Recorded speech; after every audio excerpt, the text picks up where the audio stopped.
On the day of my high-risk surgery, no one from my family came to the hospital. My husband and my sister chose to go to a music festival instead of holding my hand. The next morning, waking up alone in the ICU, I didn't decide anything in that moment. I just cried. Not the dramatic, loud kind of crying, the silent kind, the kind where your face is wet and you don't even realize you've been crying until the pillow is soaked. My head was wrapped in bandages. There were tubes in my arm. Every beep of the machine next to me felt like it was mocking me. The doctor had said it was a benign brain tumor, but the word brain made everything terrifying. The surgery was supposed to take 4 hours. 4 hours where anything could go wrong. 4 hours where I needed to know someone was waiting for me. But let me back up. Let me tell you about the morning of the surgery. I woke up at 5 a.m. because I couldn't sleep. My husband, Daniel, was snoring next to me. I watched him for a minute, his face relaxed, peaceful. I wanted to wake him up. I wanted to say, "I'm scared. Please don't leave me." But I didn't, because 3 days earlier, he'd already told me the plan. "Babe, you know Sarah and I bought those festival tickets months ago, right?" He said it so casually, like he was reminding me to pick up milk. "It's the same weekend as your surgery." I stared at him. "You're joking." "It's not a big deal. You'll be asleep the whole time anyway. And Sarah really needs this. She's been so stressed with her breakup."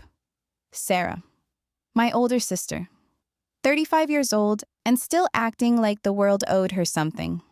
"Daniel, it's brain surgery. It's a benign tumor, Mia. The doctor said it's routine." He kissed my forehead like that settled it. "We'll be back Sunday night. I'll pick you up from the hospital. I promise." I should have screamed. I should have thrown something. But instead, I said, "Okay," because that's what I always did. I said, "Okay." The morning of the surgery, I sat in the kitchen at 6 a.m., drinking water because I wasn't allowed to eat. Daniel came downstairs with his duffel bag already packed. He was wearing his favorite band t-shirt. He looked excited. "You're really going," I said. It wasn't a question. "Mia, we talked about this." He sighed like I was the one being difficult. "I'll have my phone on. If anything happens, they'll call me." "What if I die on the table?" He laughed. Actually laughed. "You're not going to die. Stop being dramatic." Sarah texted me at 6:30 a.m. "Good luck today, sis. You got this. See you when we get back." 3 emojis. That's what my brain surgery was worth to her. At 7 a.m., an Uber took me to the hospital, alone. The nurse at check-in asked, "Is someone coming to wait with you?" "They're on their way." I lied. I lied to everyone. To the anesthesiologist who asked if my family knew the risks. To the surgeon who said, "We'll see you in a few hours. Your loved ones can wait in the family room." I changed into the hospital gown by myself. I walked to the pre-op room by myself. I signed the consent forms by myself. A young nurse, maybe 35, with kind eyes and dark hair pulled into a ponytail, noticed.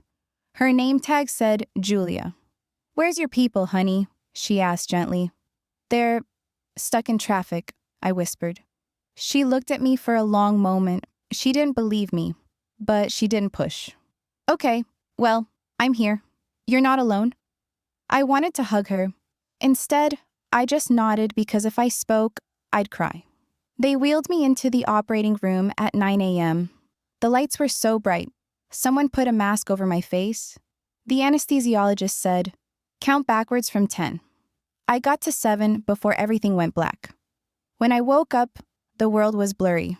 My head felt like it was full of cotton and nails at the same time. I tried to move, but my body was too heavy. There was a tube in my throat. I couldn't speak. Panic hit me. Where am I? What happened? A different nurse appeared, older, with gray hair. "You're okay, sweetheart. Surgery went well. You're in the ICU. Just rest." I tried to ask about Daniel, about Sarah, but I couldn't form words. The tube came out an hour later. My throat was raw. I croaked, "My husband?" The gray-haired nurse checked a clipboard. "No one's checked in at the waiting room, honey. Do you want me to call someone?" "No," I whispered, because what was the point? I fell asleep again. When I woke up, it was dark outside. The clock said 11:47 p.m. I'd been out of surgery for 8 hours. I reached for my phone on the side table. My hands were shaking. 43 notifications. My heart jumped. Maybe they came back early, maybe they were worried. I opened my messages. Nothing from Daniel, nothing from Sarah, just spam emails and a text from my phone carrier about my bill. I opened Instagram. And there it was. Sarah's story from 4 hours ago. A video of her and Daniel at the festival, arms around each other, screaming along to some song. The caption, "Best day ever." Daniel's story from 2 hours ago. A blurry photo of the stage, the crowd, his beer, the caption, "Living." I stared at the screen until it went blurry. Not from the phone, from my tears. They didn't call, they didn't text, they didn't even think about me. I was alone in a hospital bed with a shaved head and staples in my skull. And they were having the best day ever. The door opened. Julia, the kind nurse from before, peeked in. Her shift should have ended hours ago. "Hey, you're awake." She smiled, but it faded when she saw my face. "Oh, honey, what's wrong?" I couldn't speak. I just turned the phone toward her. She took it, looked at the screen. Her expression changed from confused to shocked to angry. "This is your husband?" she asked quietly. I nodded. "And your sister?" I nodded again. She handed the phone back and pulled a chair next to my bed. She didn't say anything for a moment. Then, "Do you have anyone else I can call?" I shook my head. "It's just them." Julia exhaled slowly. She looked at me like she wanted to say something but couldn't. Finally, she stood up. "I'm going to stay a little longer tonight. You shouldn't be alone. You don't have to." "I know I don't have to, but I'm going to." She left the room and came back 10 minutes later with a folder. "Okay, so we need to go over your discharge paperwork for when you leave in a couple days. You'll need someone to pick up prescriptions from the hospital pharmacy, and you'll need to sign some post-op consent forms." I tried to sit up, but my head spun. "I can do it tomorrow. You need to do it now. Hospital policy." She pulled out the forms. "Who's going to pick up the medications for you?" My throat tightened. I don't know." Julia looked at me, really looked at me, and I saw it. Pity, but not the kind that made me feel small, the kind that made me feel seen. "I'll do it," she said. "I'll pick them up before I leave tonight. You don't even know me." "I know enough." She stayed with me for another hour. We didn't talk much. She just sat there, scrolling on her phone, occasionally checking my vitals. It was the most cared for I'd felt in years. Before she left, she squeezed my hand. "You're going to be okay, Mia." I wanted to believe her. But alone in that ICU room, with the machines beeping and the smell of antiseptic and the ache in my head, I didn't feel okay. I felt abandoned. And for the first time in my life, I realized something. I had spent 28 years trying to be enough for people who would never think I was. My husband, who promised to love me in sickness and in health, chose a concert. My sister, who I'd covered for, lied for, supported through every bad decision, didn't even bother to send a real text. I closed my eyes. The next morning, I'd have to figure out how to leave this hospital. How to go home to an apartment I shared with a man who didn't care if I lived or died. How to face a sister who saw me as an inconvenience. But that night, in the ICU, I made a decision. I decided I was done. I didn't know what that meant yet. I didn't have a plan. But something in me, something that had been buried under years of okay, and it's fine, and I understand, finally cracked open. And I decided I wasn't going to be the girl who said okay anymore, even if it meant losing everything, even if it meant being completely alone. Because the truth was, I already was. They discharged me on a Thursday afternoon. The doctor came in that morning with a clipboard and a smile that didn't reach his eyes. "Everything looks good, Mia. Your vitals are stable. The incision is healing well. You can go home today." Home. The word felt wrong in my mouth. "Do you have someone picking you up?" he asked. "You can't drive for at least 2 weeks." "Yes," I lied. Again. Julia knocked on the door an hour later. She wasn't supposed to be working. Her shift was nights, but she came anyway. She was holding a plastic bag from the hospital pharmacy. Your prescriptions, she said, setting them on the table. Pain meds, antibiotics, and anti-nausea pills. Take them exactly as directed, okay? Thank you. My voice was still hoarse. You didn't have to. I know. She sat on the edge of the bed. So, who's picking you up? I looked down at my hands. They were still shaking a little. Side effect of the anesthesia, the nurse said. Or maybe just fear. Daniel's coming, I said. Julia raised an eyebrow. The festival guy? I nodded. She didn't say anything, but I could feel her judgment. Or maybe it was concern. I couldn't tell the difference anymore. My phone buzzed. I grabbed it too fast, like a drowning person grabbing a rope. It was Daniel. Hey babe, just woke up. Crazy night, Lowell. What time you getting out? I stared at the message. Just woke up. It was 11 a.m. I typed back, they're discharging me in an hour. Can you pick me up? 3 dots appeared. Disappeared. Appeared again. Ugh, I'm still at Sarah's place. We crashed here after the festival. Can you get an Uber? I'll pay you back.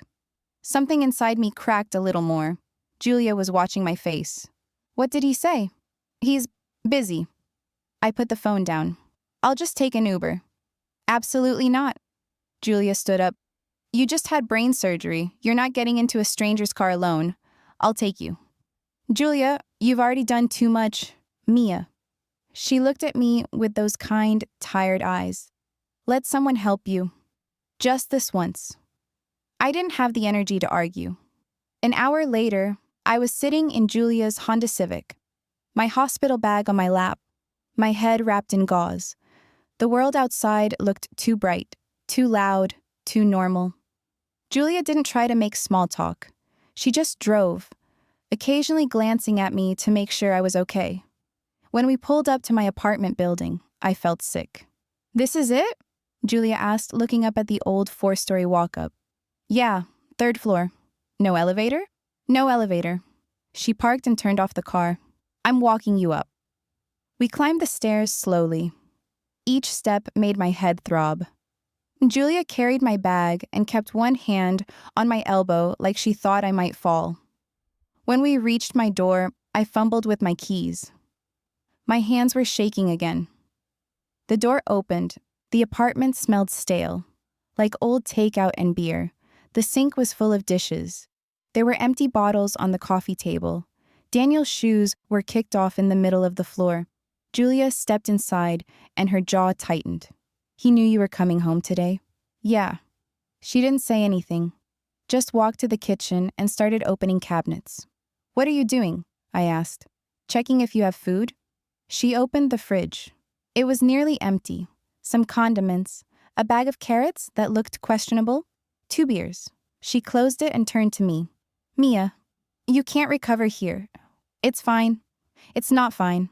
She gestured around. You need rest. You need to eat real food. You need help. Changing your bandages. Her voice softened. You need someone to take care of you. I'll be okay, I whispered. Julia looked like she wanted to argue, but instead, she pulled out her phone. I'm ordering you groceries. They'll deliver in 2 hours, and I'm writing down my number. She grabbed a notepad from the counter, one of those free ones from a realtor, and scribbled. If you need anything, and I mean anything, you call me. Julia, I mean it, Mia. She stayed for another 30 minutes. She helped me to the couch. She brought me water and made sure I took my first dose of pain medication. She threw out the old takeout containers and washed the dishes in the sink. Before she left, she hugged me. A real hug, the kind I hadn't had in months. You're stronger than you think, she said. Then she was gone, and I was alone. Daniel came home at 7 p.m. I heard his keys in the door, heard him stumble a little. He was laughing at something on his phone. He walked in, saw me on the couch, and froze. Oh shit, Mia, hey. He ran a hand through his messy hair. Sorry, I totally lost track of time. I didn't say anything. He dropped his bag and came over. How you feeling? How do I look like I'm feeling, Daniel? He blinked, like he was surprised I had an edge in my voice. I mean, you look okay? The bandage looks professional. I stared at him. At this man I married 3 years ago. At this man who promised to be my partner. You didn't come, I said quietly. What? To the hospital. You didn't come. He sighed, sat down on the coffee table across from me. Babe, we talked about this. You knew we had the festival. I had brain surgery. And you're fine. See? You're fine. He gestured at me like I was proof of his point. The doctor said it was routine. I woke up alone in the ICU, Daniel. You're being dramatic. He stood up. Look, I'm sorry you feel bad, but I'm exhausted. Sarah and I drove 6 hours to get back. I need a shower and sleep. He walked to the bedroom. I sat there, staring at the spot where he'd been. You're being dramatic. Those words echoed in my head. My phone buzzed. A text from Sarah. Hey, home safe. Hope you're recovering well. Let's catch up this week. I almost threw the phone. The next 3 days were a blur. Daniel went to work like nothing happened. He'd leave at 8 a.m. and come home at 7 p.m. Sometimes later. He'd ask, "How you feeling?" In the same tone you'd ask a coworker about their weekend. I'd say, "Fine." And that was it. Sarah called once. I didn't answer. She left a voicemail. Mia, why are you ignoring me? Call me back. I want to hear all about the surgery. All about the surgery. Like it was a story. Entertainment. I spent most of my time on the couch. The pain meds made me drowsy. My head ached constantly. I couldn't watch TV because the light hurt. I couldn't read because the words blurred. I just existed. On the 3rd day, I ran out of the anti-nausea pills. I needed to refill them at the pharmacy downstairs. I texted Daniel, "Can you pick up my prescription after work?" "Can't tonight. Got drinks with the guys. Can it wait till tomorrow?" It couldn't wait. I'd been vomiting all morning. I pulled on sweatpants and a hoodie, wrapped a scarf around my bandaged head, and slowly, carefully, walked down the 3 flights of stairs. The world spun. My legs felt like jelly. I made it to the pharmacy, gave them my prescription. The pharmacist, a middle-aged woman with glasses, looked at me with concern. "Honey, are you okay? You look pale." "I'm fine," I said automatically. "Do you need to sit down?" "I'm fine." I paid, grabbed the bag, turned to leave, and the world tilted. I felt myself falling. Heard someone shout, felt hands catch me before I hit the ground. When I opened my eyes, I was sitting on the floor of the pharmacy. A small crowd had gathered. The pharmacist was kneeling next to me. "Someone call 911, she was saying. "No," I grabbed her arm. "No, please, I'm okay. I just got dizzy." "You fainted." "I'm fine, really." A voice from the crowd. "I'll take her." I looked up. It was an older woman, maybe 60, gray hair in a neat bun, warm brown eyes. I recognized her. She lived in my building, the apartment below mine. "I'm her neighbor," she said to the pharmacist. "I'll make sure she gets home safe." The pharmacist looked uncertain, but nodded. The woman, I didn't even know her name, helped me to my feet. She held my arm as we walked back to the building. She didn't ask questions, didn't lecture me, just walked slowly, matching my pace. When we got to the stairs, she said, "3rd floor, right? I've seen you before." "Yeah." She helped me climb. Step by step. My head was pounding. My vision kept swimming. When we reached my door, I fumbled for my keys. She took them gently and unlocked it. The apartment was still a mess. Worse, actually. Daniel had left his breakfast dishes on the counter. The woman's lips pressed into a thin line. She walked me to the couch, went to the kitchen, came back with the water and my medication. "Take these," she said. I did. She sat down on the coffee table, the same spot Daniel had sat 3 days ago. But her presence felt completely different. "Where's your husband?" she asked quietly. "Work." "And he let you go to the pharmacy alone, 3 days after brain surgery?" I didn't answer. She nodded, like my silence said everything. "My name is Rosa," she said. "I live in 2B, right below you." "Mia." "I know." She smiled slightly. Thin walls. I hear you walking around sometimes. I felt embarrassed. Sorry. Don't apologize. I'm just saying, I notice things. She paused. I've been married, Mia, 28 years. My husband passed 5 years ago. Her voice softened.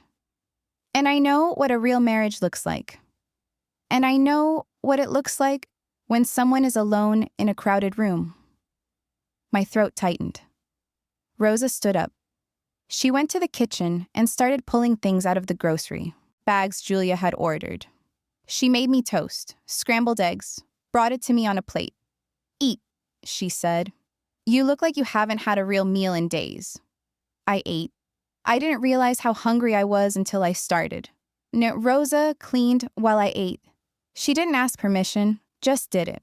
When she was done, she came back to the couch. Mia, she said gently, I don't know your story, and you don't have to tell me, but I'm going to leave you my number. She wrote it on the same notepad Julia had used. If you need anything, and I mean anything, you call me, okay? I nodded, tears burning my eyes. And one more thing. She looked at me seriously. When a man tells you you're being dramatic for wanting basic human decency, that's not love, sweetheart. That's control. She left before I could respond. I sat there, holding the piece of paper with her number. 2 women. 2 strangers. They had shown me more care in 3 days than my husband and sister had in 3 years. My phone buzzed. Daniel. Gonna be late, don't wait up. I looked at the message for a long time. Then I opened my laptop. I didn't know what I was looking for. I just started searching. How to leave a marriage. Where to go after divorce. Signs of emotional abuse. I read for hours until my eyes burned. Until the pain meds wore off and my head started pounding again. And then I saw it, an article titled, How to Know When It's Time to Walk Away. One line stood out, You'll know it's time when staying hurts more than leaving. I closed the laptop, and for the first time since I woke up in that ICU, I let myself cry. Not the silent kind, the loud, ugly, gasping kind, because staying hurt. It had hurt for a long time. I just hadn't let myself feel it until now. My phone rang. I grabbed it, thinking maybe it was Daniel calling to apologize. It was Sarah. I stared at her name on the screen, and then I did something I'd never done before. I declined the call. 5 seconds later, she called again. I declined again. A text came through. MIA? Why aren't you answering? Is everything okay? I typed back, I'm fine. I just need space. Space? From me? What did I do? I stared at those words. What did I do? And something inside me snapped. I typed, You went to a festival the day of my brain surgery. 3 dots appeared. Disappeared. Appeared again. Mia, you knew about that. We talked about it. You said it was fine. I said it was fine because I always say it's fine. But it wasn't fine, Sarah. I woke up alone. I was terrified. And you were posting videos about having the best day ever. The 3 dots took forever. Wow. Okay, I see how it is. You're mad because I tried to have one good weekend after my breakup. I'm sorry I'm not perfect like you, Mia. I'm sorry I have a life. I read that message 3 times. And I realized something. Sarah wasn't going to apologize. She wasn't capable of it. In her mind, I was the villain for expecting her to care. I didn't respond. She sent 4 more messages, each one angrier than the last, each one blaming me. I turned off my phone, and in the silence of my apartment, with my head aching and my heart breaking, I made a decision. I was done explaining my pain to people who caused it. I was done defending my right to be treated with basic kindness. I was done. But there was a problem. I didn't have anywhere to go. I didn't have money saved up. Daniel handled our finances. We had a joint account, but he was the one who made the deposits. He was the one who paid the bills. I didn't have family I could stay with. My parents were gone. My grandmother had passed 6 months ago. I didn't have close friends anymore. I'd lost touch with them over the years. Too busy trying to keep Daniel happy. Too busy being Sarah's emotional support. I was trapped. And the worst part? I trapped myself. I fell asleep on the couch that night. I didn't hear Daniel come home. But the next morning, I woke up to shouting, MIA! I jerked awake. Pain shot through my head. Daniel was standing in the living room, holding his phone, his face red. What the hell is this? He shoved the screen at me. It was the text conversation with Sarah. She sent me screenshots. You're seriously blaming her for your surgery? She's devastated, Mia. She's crying. I sat up slowly. The room spun. I'm not blaming her. I just told her how I felt. You made her feel like shit. He was pacing now. She called me last night, sobbing. Do you have any idea how selfish you're being? Selfish? Yeah, selfish. The world doesn't revolve around you, Mia. We had plans, we kept our plans. You're the one who's making this into some big drama. I stared at him, at this man who was yelling at me for being upset that I was abandoned during brain surgery. At this man who was defending my sister instead of his wife. Get out, I said quietly. What? Get out. This is my apartment too. Get out! I didn't recognize my own voice. It was raw, primal. Daniel's eyes widened. You're insane. That surgery really did mess with your head. He grabbed his jacket and stormed out, slamming the door so hard the walls shook. I sat there, shaking. And then I heard it. A knock on the floor. 3 soft knocks. Rosa. She'd heard everything. I crawled off the couch and knocked back, 3 times. A minute later, there was a knock on my door. I opened it. Rosa was standing there in her bathrobe, holding a thermos. Tea, she said simply. And I think we need to talk. I let her in. And for the first time in my entire life, I told someone the whole truth. About Daniel, about Sarah, about how small I'd made myself, trying to keep everyone happy. Rosa listened. She didn't interrupt, didn't judge. When I finished, she was quiet for a moment. Then she said, Mia, sweetheart, I'm going to tell you something my mother told me when I was young and stupid and in love with a man who treated me like dirt. She took my hand. A man who truly loves you will never make you beg, for the bare minimum. Those words hit me like a punch to the chest, because that's exactly what I'd been doing. Begging for the bare minimum. Begging to be chosen. Begging to matter. Rosa stood up. You're welcome to stay with me for a few days if you need to. I have a guest room. It's small, but it's clean and quiet. I can't. You can. And you should. She headed for the door. Think about it. My door's always open. After she left, I sat in the silence. And I realized something. I didn't have to figure out everything right now. I didn't have to have a perfect plan. I just had to take the first step. So I opened my laptop again. And I typed a new search. How to access bank records. How to open a separate bank account. Divorce lawyers near me. I didn't know what I was doing, but I was doing something. And that was more than I'd done in 3 years. My phone buzzed. A voicemail from Daniel. I didn't listen to it. Instead, I opened a new note on my phone, and I wrote, Things I know. 1. I deserve better than this. 2. I am not being dramatic. 3. I am not alone. Julia and Rosa see me. 4. I don't know how to leave yet, but I will figure it out. I stared at those words, and then I added one more line. 5. I am done saying, okay. I saved the note, and even though my head was pounding and my heart was breaking, and I had no idea what came next, I felt something I hadn't felt in days. Hope, small, fragile, but there. My phone rang. Unknown number. I almost didn't answer, but something made me pick up. Hello? Hi, is this Mia Chen? Yes? This is Patricia Morales from Morales and Associates. I'm calling regarding the estate of Eleanor Chen. My grandmother's name. My breath caught. Yes? We've been trying to reach you for several weeks. You are named in your grandmother's will. There's a property that was left to you. We need you to come in to sign some paperwork. A property? A house. In Millbrook, about 2 hours upstate. I couldn't speak. Ms. Chen, are you still there? Yes, I didn't know. Your sister Sarah handled most of the estate communications. She told us you were traveling and couldn't be reached, but we're legally required to contact you directly before any assets can be transferred. Can you come to our office this week?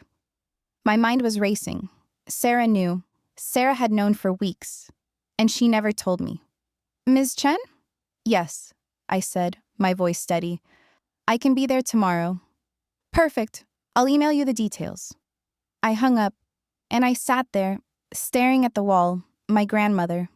The one person who always saw me, always chose me. She'd left me a house, and Sarah had hidden it from me. My phone buzzed. Another text from Sarah. Daniel told me what you said to him. I can't believe you're treating us like this. We're your family, Mia. We love you. Why are you pushing us away? I read it twice, and then I blocked her number. I blocked Daniel's number. And I called Rosa. Rosa? It's Mia. Can I stay with you tonight? Of course, sweetheart. Come down whenever you're ready. I packed a bag. Just the essentials. Clothes, medications, my laptop. I took one last look at the apartment. At the dishes Daniel would have to wash himself. At the life I was walking away from. And I didn't feel sad. I felt free. I locked the door behind me, and I walked down to 2B. Rosa opened the door before I could knock, like she'd been waiting. Come in, honey. You're safe now. Safe. I couldn't remember the last time I felt that, but as I stepped into Rosa's warm, clean apartment, I realized something. The worst had already happened. I'd woken up alone after brain surgery. I'd been abandoned by the people who were supposed to love me most. I'd hit bottom, and I survived, which meant I could survive anything that came next, even if it meant losing everything, even if it meant starting over from nothing, because nothing was better than what I had. And as I sat in Rosa's guest room that night, I pulled out my phone and texted Julia. Thank you for staying with me in the hospital. You'll never know how much that meant. I'm okay now. Or at least, I'm going to be. She responded immediately. I'm proud of you, Mia. Call me if you need anything. You're not alone. I wasn't alone. For the first time in my life, I had people who actually cared. Not because they were supposed to, but because they chose to. And tomorrow, I was going to find out about the house. The house my grandmother left me. The house Sarah tried to keep from me. And maybe, just maybe, that house was going to be my way out. But tonight, I was just going to sleep. In a clean bed. In a safe place. With people who saw me. And that was enough. The law office was in a part of the city I'd never been to. Old buildings with brass nameplates. Quiet streets. The kind of place where serious things happened. I sat in Rosa's car, staring at the building. You want me to come in with you? Rosa asked gently. No, I need to do this alone. I unbuckled my seatbelt. But thank you. For everything. I'll be right here when you're done. I walked into the building. My legs felt weak, not from the surgery this time, from fear. What if this was a mistake? What if the lawyer got it wrong? The elevator took me to the 4th floor. The hallway smelled like old wood and leather. Professional. Intimidating. The receptionist smiled when I walked in. Ms. Chen? Yes. Ms. Morales is ready for you. Right this way. Patricia Morales was younger than I expected. Maybe 40. Sharp gray suit, kind eyes behind designer glasses. Mia, thank you for coming. She shook my hand and gestured to a chair. I'm so sorry for your loss. Your grandmother was a remarkable woman. Thank you. She pulled out a thick folder. I'll get right to it. Your grandmother, Eleanor Chen, passed away 6 months ago. She had a will prepared 3 years prior. In it, she left her primary residence, a house in Millbrook, specifically to you. My throat tightened. Just to me? Yes. The will is very clear. To my granddaughter, Mia Chen, I leave my home at 47 Maple Street, Millbrook, New York. May it bring her the peace it brought me. Tears burned my eyes. Peace. My grandmother knew. Somehow, she knew I'd need it. There's more, Patricia continued. Your grandmother also left you her savings account. It's not a fortune, but it's substantial. $53,000. I nearly choked. $53,000? Yes. She was very frugal, saved for decades. But Sarah never told me any of this. Patricia's expression darkened. Yes, that's the issue we need to discuss. She pulled out more papers. Your sister was named as the executor of the estate. Her responsibility was to contact all beneficiaries and facilitate the distribution of assets. She was supposed to notify you immediately. She didn't. No. In fact, she told us you were unreachable, traveling abroad indefinitely. She provided falsified email correspondence, supposedly from you, stating you wanted her to handle everything. My hands clenched. That's not true. I've been here the whole time. I know, which is why we're having this conversation. Patricia leaned forward. Mia, I need to be very direct with you. Your sister has been attempting to sell the house. She forged your signature on preliminary sale documents. If we hadn't flagged the inconsistencies and insisted on contacting you directly, this house would be gone. The room spun. She tried to steal my inheritance? Technically, yes. It's a state fraud, a serious crime. Patricia slid a paper across the desk. This is the forged document. You can see here, this is supposedly your signature. I looked at it. The signature was close, but not quite right. Sarah had practiced, but not enough. What happens now? I whispered. That's up to you. You have several options. 1, we can report this to the authorities. Your sister could face criminal charges. 2, we can handle this civilly. You take possession of your inheritance, and we send her a cease and desist. 3, you can confront her privately and decide from there. I stared at the forged signature. My sister. My own sister. I need time to think, I said. Of course, but Mia... Patricia's voice was firm. You need to act quickly. Take possession of the house. Get the money transferred to an account only you control. Protect yourself legally. Can you do that? Yes. Good. She pulled out more papers. Sign here and here. This transfers the deed to your name officially. I'll also need your banking information to transfer the funds. My hands shook as I signed. When I was done, Patricia handed me an envelope. These are the keys to the house, the deed, and documentation of everything your sister attempted to do. Keep these somewhere safe. I held the envelope like it was made of glass. One more thing, Patricia said. Your grandmother left you a letter. She requested it be given to you when you took possession of the house. She handed me a sealed envelope. My name was written on it in my grandmother's handwriting.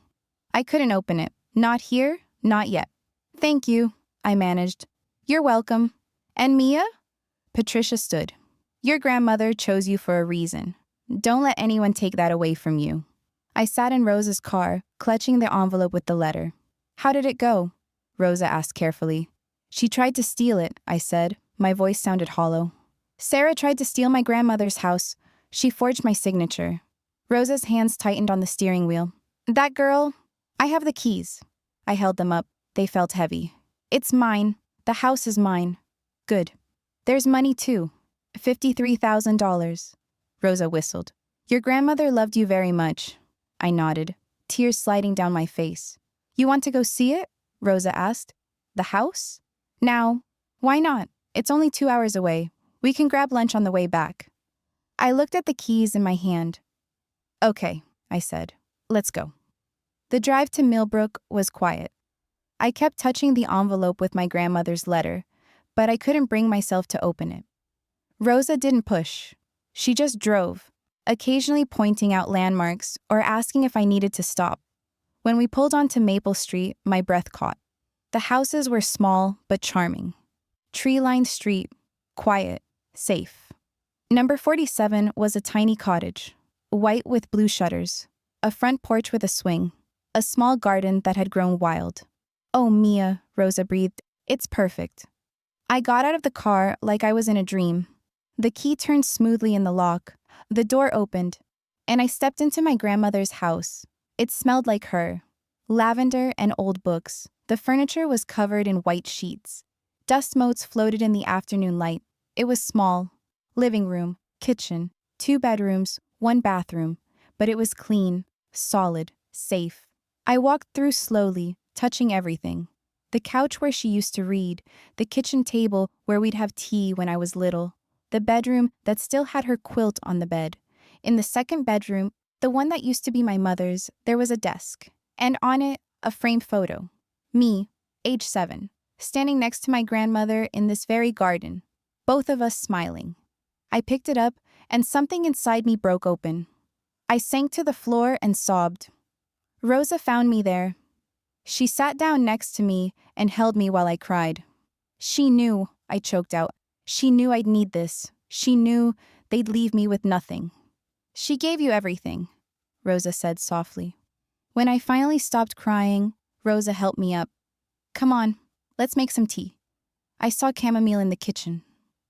We sat on the porch swing, drinking tea from my grandmother's cups, watching the sun start to set. What are you going to do? Rosa asked. I don't know yet. You could live here. I looked at her. What? Why not? You have a house, you have money. You don't need Daniel, you don't need that apartment. But my job, you work. Remotely anyway, don't you? Customer service? Online? She was right. I did. I could live here, I said slowly, testing the words. You could start over, Rosa said. Fresh, away from all of them. The idea was terrifying and thrilling. I'd be alone, I whispered. Rosa squeezed my hand. Honey, you've been alone in a crowded room for years. At least here, it would be honest. We drove back to the city as the sun set. My mind was racing. Could I really do it? Just leave? When we got back to Rosa's apartment, my phone buzzed. I'd turned it back on during the drive. 17 missed calls from Daniel, 12 from Sarah, 34 text messages. I didn't read them. Instead, I opened my laptop and logged into the joint bank account I shared with Daniel. My hands froze. The balance was $347. We should have had at least $8,000. That's what it was last time I checked, 2 months ago. I clicked on the transaction history, cash withdrawals, online transfers, purchases I didn't recognize. He drained it. My chest tightened. But then I remembered. I had $53,000 in an account only I controlled. He couldn't touch it. Sarah couldn't touch it. I closed the laptop, and I made a decision. The next morning, I called Julia. Mia, I've been worried about you. Are you okay? I'm better than okay. Julia, I need to ask you something. Do you know any good moving companies? There was a pause, then, you're leaving? Yes. Good. I could hear the smile in her voice. I'm proud of you. I couldn't have done it without you. Yes, you could have. You're stronger than you think. She paused. Where are you going? Upstate. I inherited my grandmother's house. That's amazing, Mia. Julia, would you want to come visit sometime? I'd really like to stay in touch. I'd love that. After we hung up, I called a moving company, scheduled them for 2 days from now. Then I called a locksmith in Millbrook, asked them to change the locks on the house tomorrow. Then I sat down and wrote a list. Things to do. 1. Pack essentials. 2. Close joint bank account. 3. File for divorce. 4. Transfer utilities to my name in Millbrook. 5. Forward mail. 6. Block Daniel and Sarah everywhere. 7. Read grandmother's letter. I stared at that last item. I still hadn't opened it. I was scared. Scared of what it might say. Scared of breaking down again. But I pulled it out of my bag. The envelope was yellowed. My name written in her careful handwriting. I took a deep breath, and I opened it. My dearest Mia, if you're reading this, I'm gone. And I hope, I pray, that this house finds you when you need it most. I always saw you, sweetheart. The way you made yourself small to make others comfortable. The way you apologized for taking up space. The way you gave and gave until there was nothing left. You got that from your mother. She was the same way. And it broke my heart watching her disappear into a marriage that diminished her. When she passed, I swore I wouldn't let the same thing happen to you. But you were so young, and you wanted love so badly. I couldn't stop you from making your own mistakes. But I could give you a way out. This house is yours. Not to share, not to compromise on. Yours. The money is yours. Use it to build something new, something just for you. I know your sister will be angry. She always wanted what you had, even when she pretended she didn't. Don't let her guilt you. Don't let her convince you that you owe her anything. You owe yourself a life, Mia. A real one. I wish I could be there to see you become the woman you were always meant to be. The woman I always knew you were. But since I can't, I'm leaving you this. A foundation. A starting point. What you build on it is up to you. I love you forever, Grandma Eleanor. I read it 3 times. Then I folded it carefully and put it back in the envelope. And I knew what I had to do. That afternoon, I went back to the apartment. Daniel wasn't home. I packed quickly. Clothes, laptop, a few books, photos of my grandmother. I left everything else, the furniture, the dishes, the wedding china I never liked. I left my ring on the kitchen counter, and I left a note. Daniel, I'm filing for divorce. My lawyer will contact you. Don't try to find me. Mia Short, clean, final. I took one last look around the apartment. 3 years of my life in this place, and I felt nothing. I walked out and locked the door, left the keys in the mailbox, and I went back to Rosa's. That night, my phone exploded. Daniel had found the note, 30 calls in 20 minutes. Voicemails that went from angry to pleading to angry again. Texts that called me every name imaginable. Then Sarah started. Apparently, Daniel had called her. MIA? What the hell? You can't just leave. You're being insane. Call me right now. I talked to Daniel. He's devastated. How could you do this to him? You're throwing away your marriage over nothing. Over a festival. You need therapy. Fine, ignore me, but you'll regret this. I blocked them both. Every number, every platform. Silence. Beautiful, terrifying silence. Rosa knocked on my door. You okay in there? Yeah, I called back. I'm okay. And for the first time, I meant it. The next day, I met with a divorce lawyer. A woman named Lisa Chen. No relation, but I took it as a good sign. This should be straightforward, she said, reviewing my notes. No kids. No significant shared assets since you're taking nothing from the marital home. He can keep it all. I just want out, I said. Then we'll get you out. She filed the papers that afternoon. 2 days later, the movers came. Rosa helped me pack the few boxes I had. You sure about this? She asked, taping up a box labeled kitchen. I'm sure. It's going to be hard, starting over in a new place, alone. I know. She looked at me. But you're ready, aren't you? I think so. She pulled me into a hug. You call me every week. You hear me? I will. And if you need anything, I'll call. She pulled back, eyes shiny. You're going to be okay, Mia. I know. And I did know. For the first time in my life, I actually believed it. The moving truck pulled up to 47 Maple Street at 2 p.m. The house looked different in the daylight.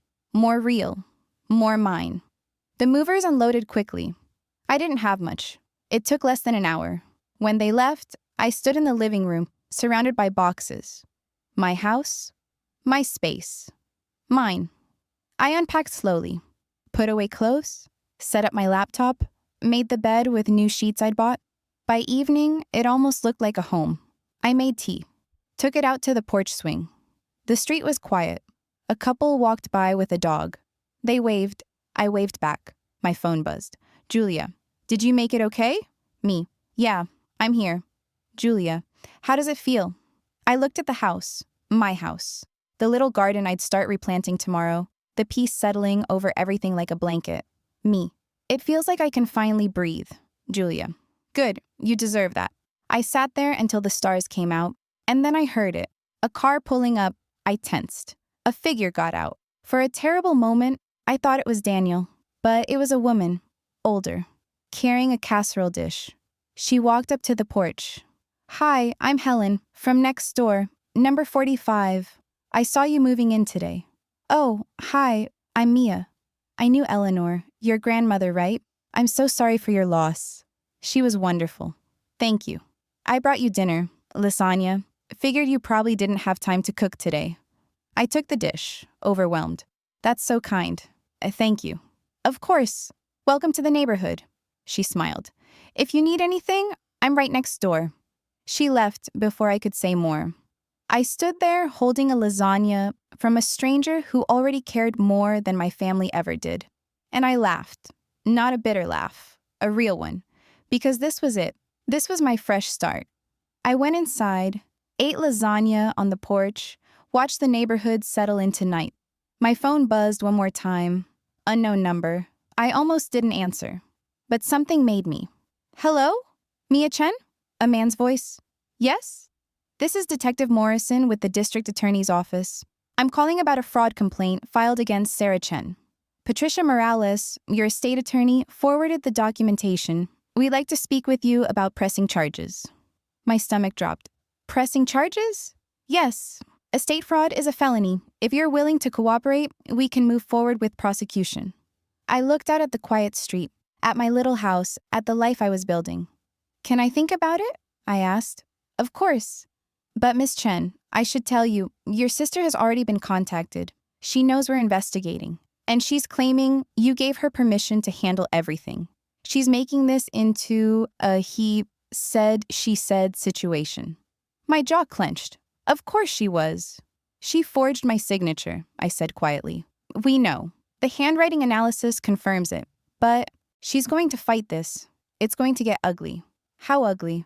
She'll try to make you look unstable, unreliable. She'll use your surgery, your divorce, anything she can to discredit you. I was quiet for a long moment. Detective, I said finally.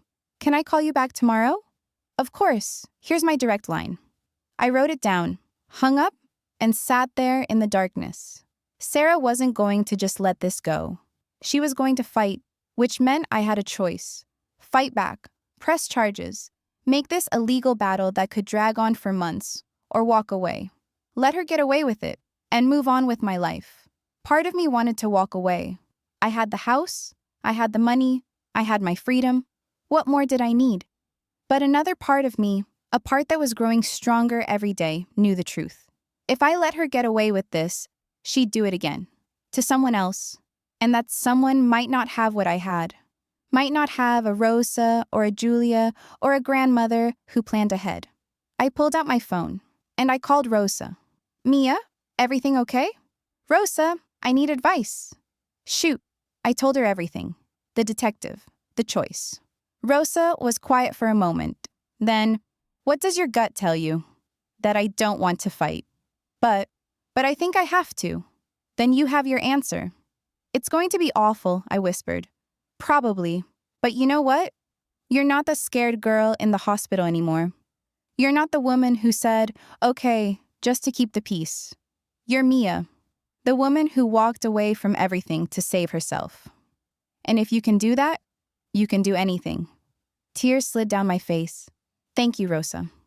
Call me tomorrow. Let me know what you decide. After we hung up, I sat in the silence. And I thought about my grandmother, about how she'd planned for this, given me the tools I needed, about how she'd written, what you build on it is up to you. I couldn't let Sarah destroy what my grandmother had built for me. And I couldn't let her do this to someone else. I picked up my phone, and I texted Detective Morrison. I'll press charges. Tell me what you need from me. His response came immediately. Thank you for doing the right thing. We'll be in touch tomorrow to schedule your statement. I put my phone down, and I exhaled. This wasn't over. The fight was just beginning. But for the first time in my life, I wasn't running from a fight. I was walking into it with my eyes open, because I had something worth fighting for. Myself. And as I sat there in my grandmother's house, my house, I felt something shift inside me. I wasn't scared anymore. I was ready. The first week in Millbrook passed in a blur. I painted the kitchen yellow, planted herbs in the garden, set up a small office in the spare bedroom, learned the names of my neighbors. Helen from next door brought me muffins. An older man named Frank across the street helped me fix a leaky faucet.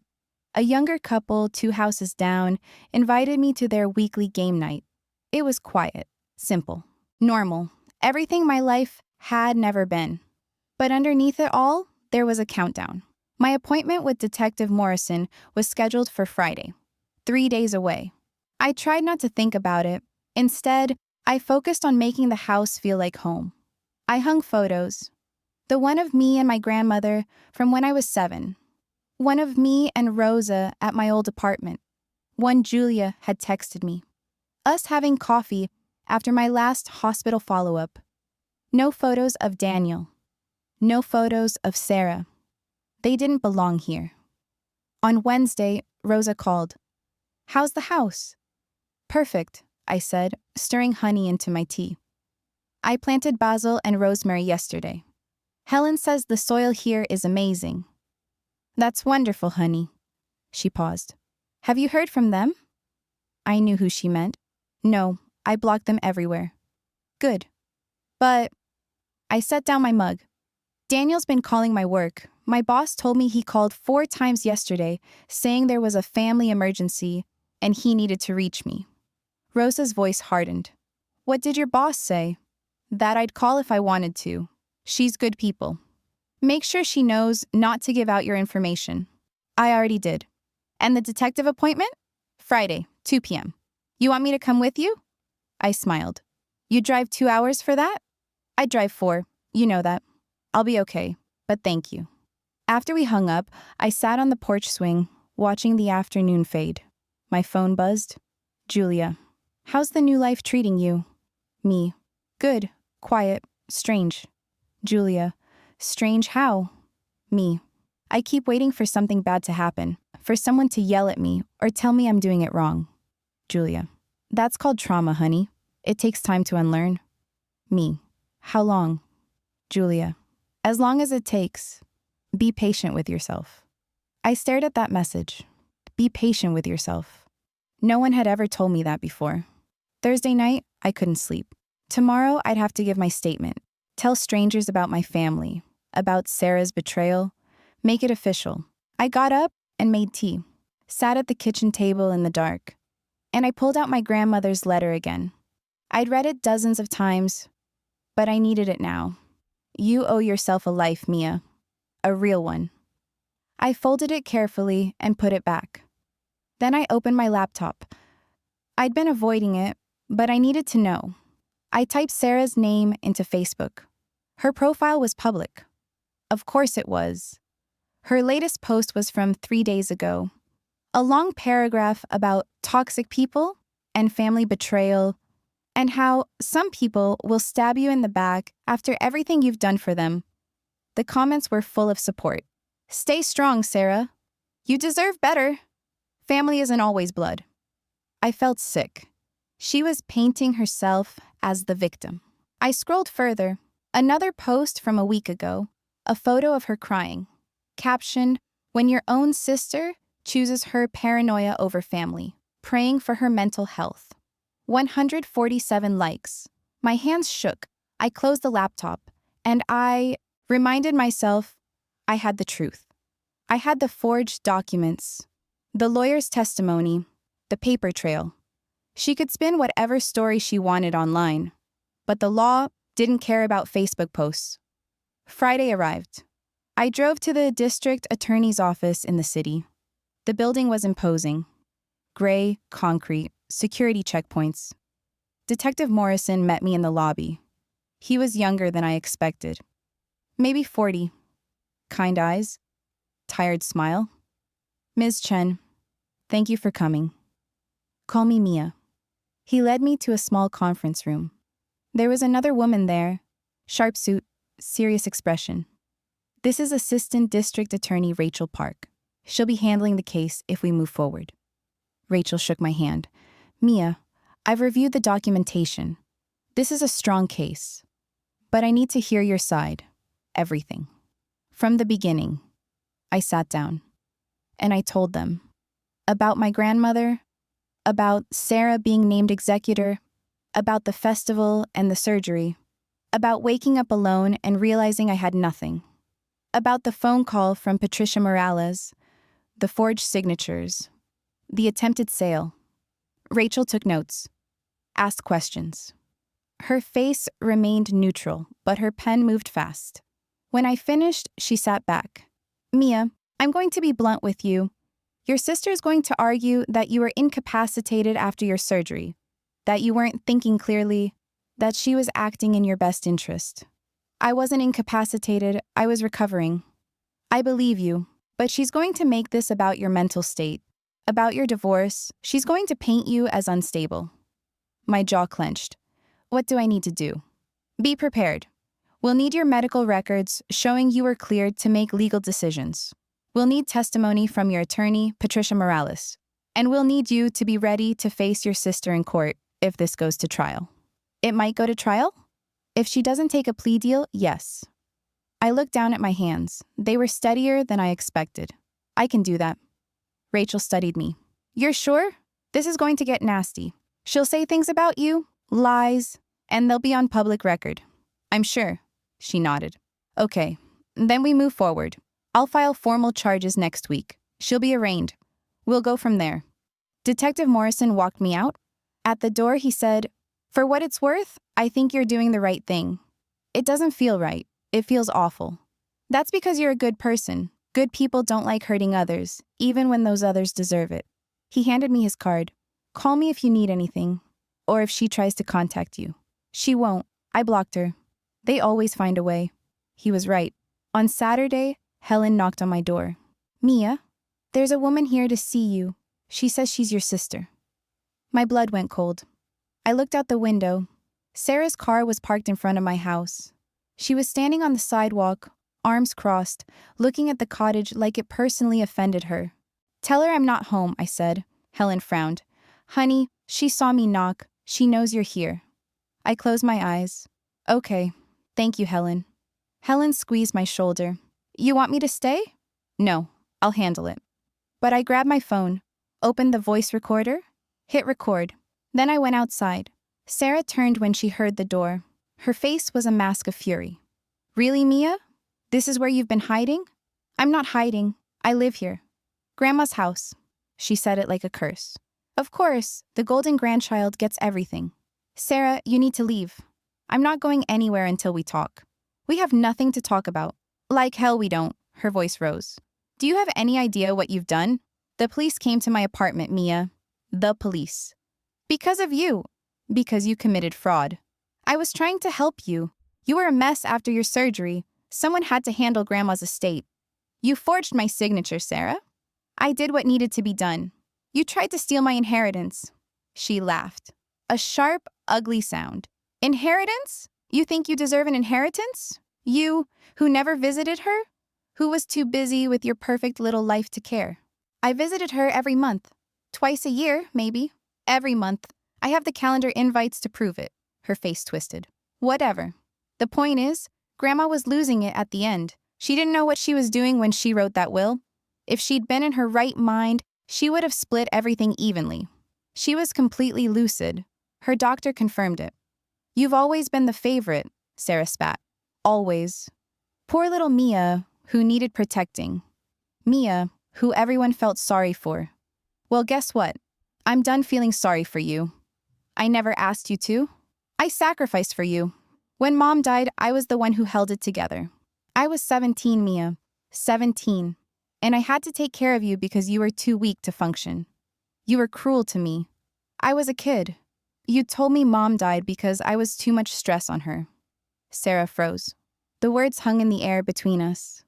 "You were 8 years old, Sarah, when you said that, and I believed you for 20 years. I didn't mean..." "You meant it, just like you meant it when you chose a festival over my brain surgery. Just like you meant it when you tried to steal the only thing Grandma left me. She should have left it to both of us, but she didn't. She left it to me. Because she knew exactly who you were."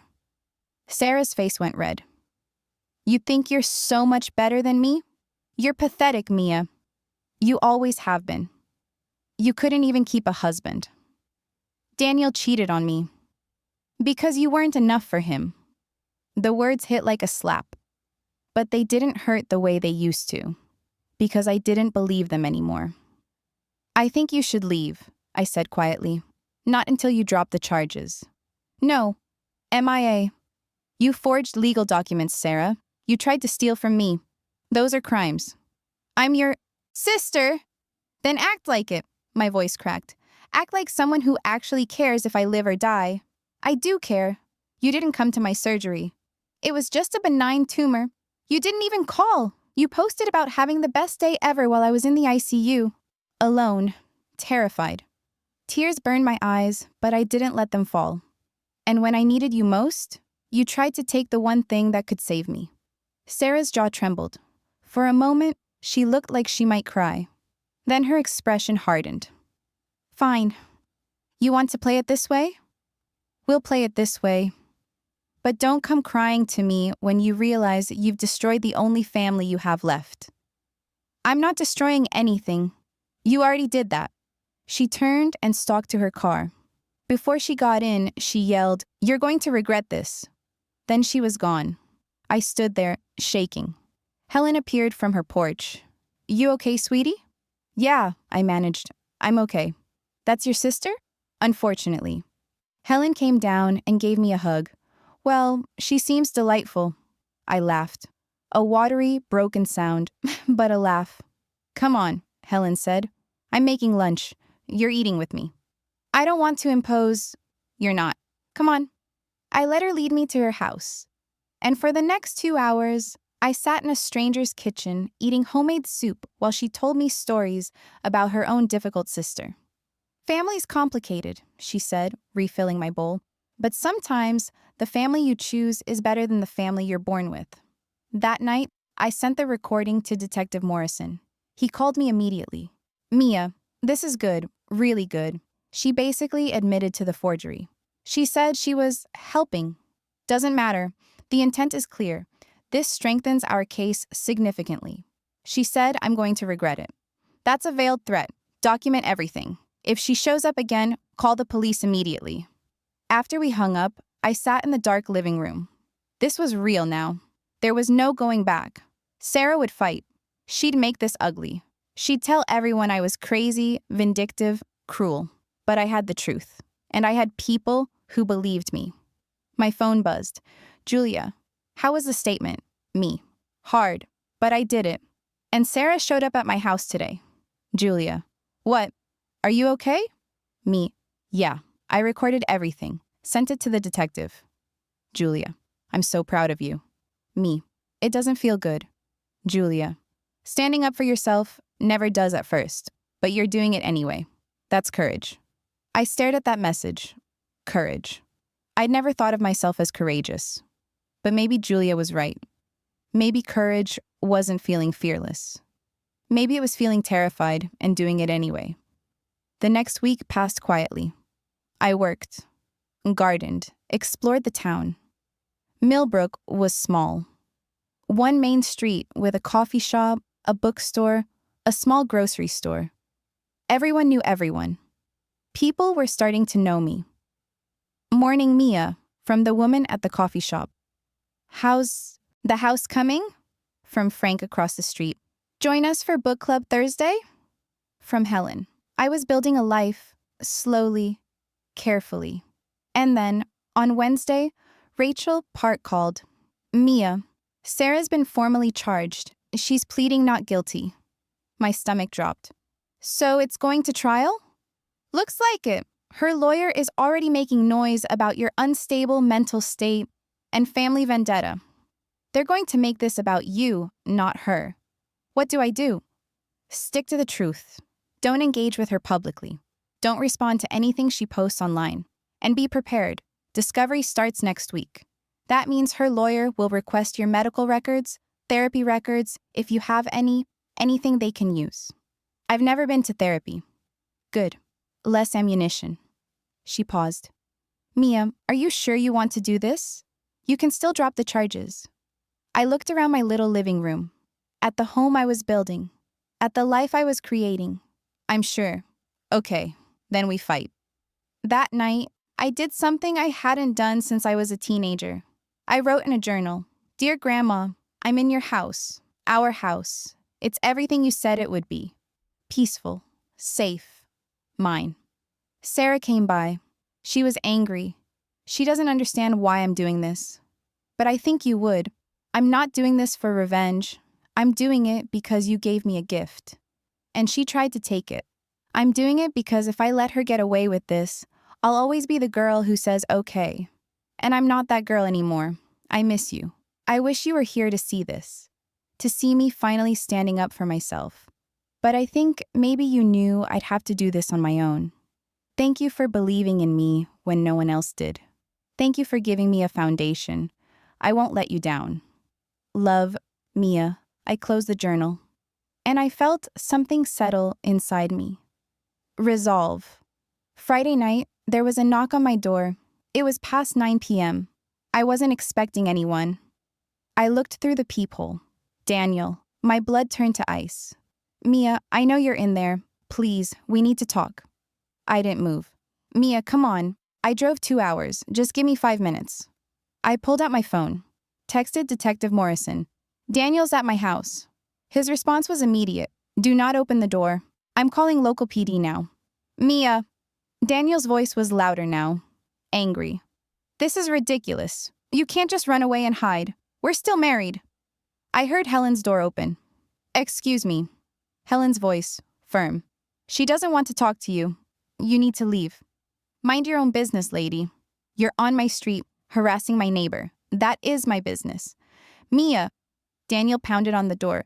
Open this door. I heard sirens in the distance. Within minutes, blue and red lights flashed through my windows. I watched through the peephole as 2 officers approached. Sir, step away from the door. I'm her husband. I have a right. Sir, step back now. I saw Daniel raise his hands, saw the officers talk to him, saw Helen pointing, explaining. Then one officer came to my door and knocked gently. Ms. Chen? It's Officer Rivera. You can open the door. You're safe.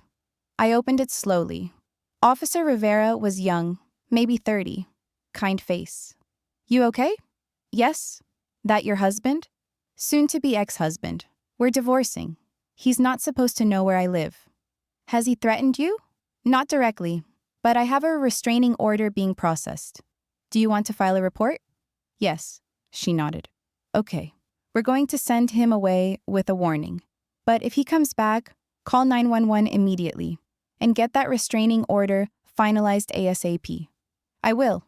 Daniel was in his car now, being lectured by the other officer. He looked over at me.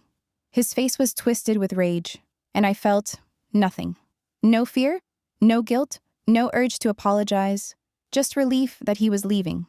After the police left, Helen came over with tea. That was scary, she said. Thank you for standing up for me. Of course, that's what neighbors do. She poured tea into my grandmother's cups. Is he going to be a problem? I don't know. I hope not. Well, Frank's got cameras on his porch. They probably caught everything. Want me to ask him for the footage? Yes, please. She texted him right there. Within 10 minutes, Frank knocked on my door with a USB drive. Got the whole thing, he said. That fool pounding on your door, yelling, the cops, everything. Thank you, Frank. You need anything else, you just holler. After they left, I plugged in the USB drive. Watched the footage. Daniel screaming my name, threatening, desperate. This man I'd loved, I'd married. I'd tried so hard to make happy. He looked like a stranger. I sent the footage to Detective Morrison and to my divorce lawyer. Then I sat in the quiet of my house, and I realized something. I was going to have to fight on 2 fronts now. Sarah in criminal court, Daniel in divorce court, both of them trying to paint me as unstable, irrational, the villain. But I wasn't scared, because I had proof. Forged documents, recorded confessions, video footage, and more importantly, I had a clarity I'd never had before. I knew who I was. I knew what I deserved. And I knew I wasn't going back. Not for Sarah, not for Daniel, not for anyone. My phone buzzed. Rosa. Julia told me what happened. You okay? Me. Yeah, police came. He's gone. Rosa. Good. That fool. Want me to come up this weekend? Me. You don't have to. Rosa. I know I don't have to. I want to. Plus, I want to see this house. Me. I'd love that. Rosa. Saturday morning, I'll bring bagels. I smiled. For the first time in weeks, I felt something other than fear or anger or grief. I felt grateful. For Rosa, for Julia, for Helen and Frank and my quiet street in Millbrook. For my grandmother, who saw this coming and gave me a way out. For the courage I didn't know I had. And as I turned off the lights and went to bed in my little house, I thought about what came next. The trial, the divorce, the battles. Ahead. It would be hard. But I wasn't facing it alone. And I wasn't the same person who woke up in that ICU 2 months ago. I was stronger now, clearer now, free now. And no one, not Sarah, not Daniel, not anyone, was going to take that away from me. Rosa arrived Saturday morning with 2 bags of bagels, a container of cream cheese, and a box of pastries. I didn't know what you liked, so I got everything, she said, setting them on my kitchen counter. I hugged her tight. Thank you for coming. Are you kidding? I've been dying to see this place. She looked around, taking in the yellow kitchen, the herbs growing on the windowsill, the little dining table I'd found at a thrift store. Oh, Mia, it's perfect. You think so? I know so. She touched the curtains I'd hung. You did this, all of this, by yourself. I had help. You had support, but you did the work. She turned to me. How are you really doing? I poured us coffee. We sat at the table, and I told her everything. The statement to the detective. Sarah showing up, Daniel pounding on my door. Rosa listened, her face growing more serious. You filed for the restraining order? She asked.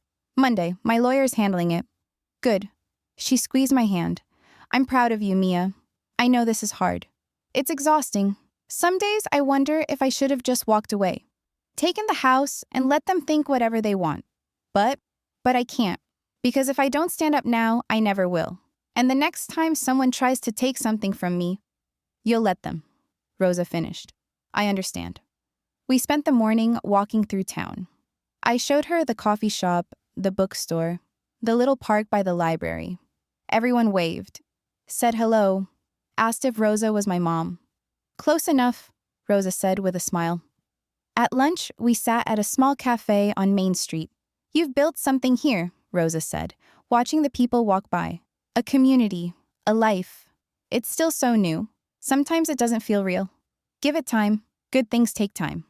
My phone buzzed, a text from Lisa Chen, my divorce lawyer. Daniel's lawyer filed a response. He's contesting the divorce, wants to reconcile. Also claiming you abandoned the marriage. I showed Rosa. She snorted. Of course he is. He realizes he lost his meal ticket.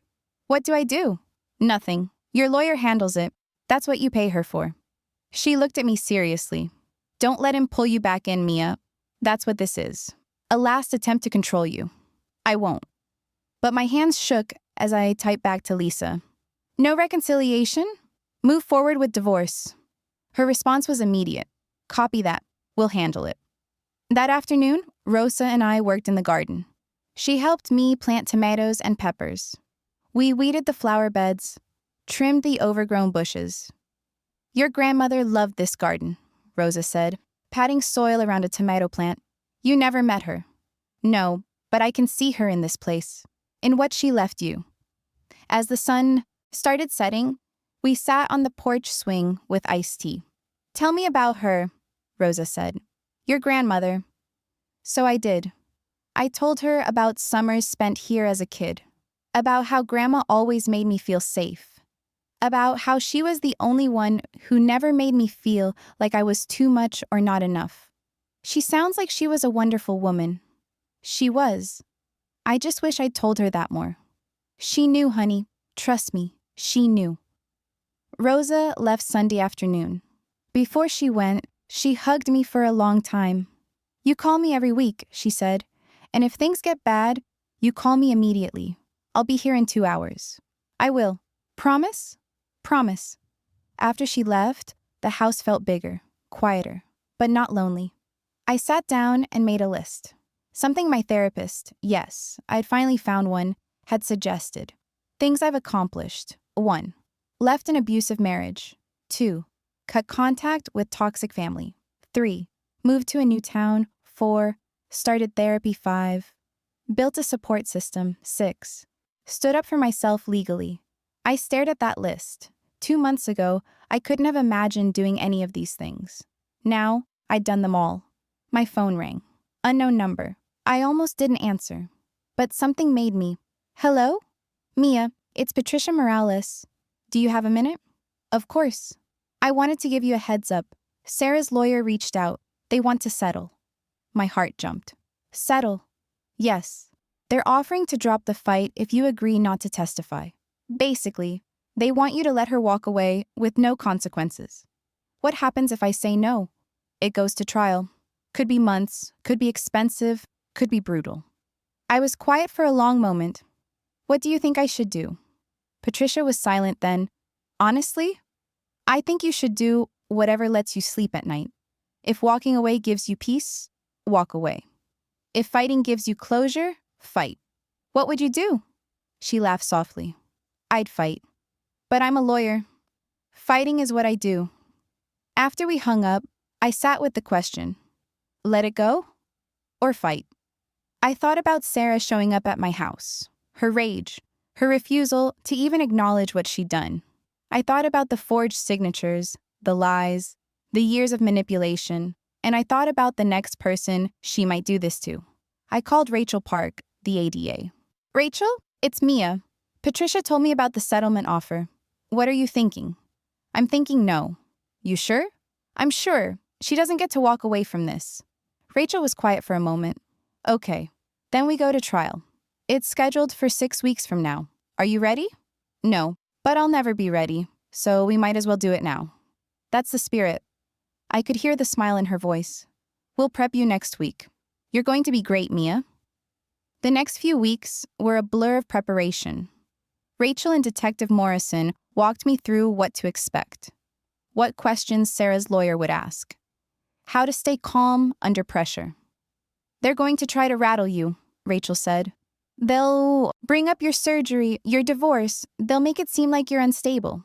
How do I handle that? Stick to facts. Don't get emotional. Don't let them bait you into anger. She looked at me seriously. Can you do that? I think so. You need to know so. Because if you break down on the stand, they'll use it against you. I went home that night and practiced in the mirror, answering questions calmly, keeping my voice steady. It felt ridiculous, but it helped. My therapist, Dr. Sarah Kim, yes, also named Sarah, which felt like the universe's idea of a joke, helped too. You're not defending yourself to them, she said during our session. You're stating facts. There's a difference. It feels like I'm on trial instead of her. In a way, you are. That's how the system works. But remember, you have the truth. And the truth is powerful. 2 weeks before the trial, Daniel's lawyer called mine. He wanted to mediate the divorce. No trial. Just sit down and work it out. What do you think? I asked Lisa. I think he's scared. The restraining order got approved. The video of him at your house is damning. He knows if this goes to court, he looks terrible. So we use that leverage. You tell me what you want, and I make it happen. I thought about it. I want the divorce finalized. I don't want anything from him. No money, no property, nothing. I just want him gone from my life. You're sure? You're entitled to I'm sure. I don't want anything that ties me to him. Okay, I'll make it happen. Within a week, Daniel signed. The divorce was final. I was free. I sat in my car after leaving the lawyer's office and cried. Not sad tears. Relief tears. It was over. 3 years of marriage, gone. And I felt nothing but lightness. I called Julia. It's done, I said. The divorce is final. How do you feel? Free. Good. That's exactly how you should feel. The week before the trial, I could barely eat. My stomach was in knots. I couldn't sleep. Every time I closed my eyes, I saw Sarah's face, heard her voice calling me pathetic. Helen noticed. You're not eating, she said, bringing over another casserole. That's the 3rd meal I've brought that you've barely touched. I know. I'm sorry. I'm just nervous about the trial. I nodded. She sat down across from me. Can I tell you something? Of course. I had to testify against my ex-husband once. He'd been stealing from our joint accounts, gambling it away. When I finally left him, he tried to claim I was the one who'd stolen it, that I was lying. What happened? I had to stand up in court and tell the truth. With him sitting right there, glaring at me, trying to intimidate me. She smiled slightly. It was the hardest thing I'd ever done. Did you win? I did. Because I had the truth. And the truth is louder Then lies, Mia. Always. The night before the trial, I couldn't sleep. I sat on the porch swing at 2 a.m., wrapped in a blanket, watching the stars. My phone buzzed. Rosa. I know you're awake, and I know you're scared. Me. How did you know?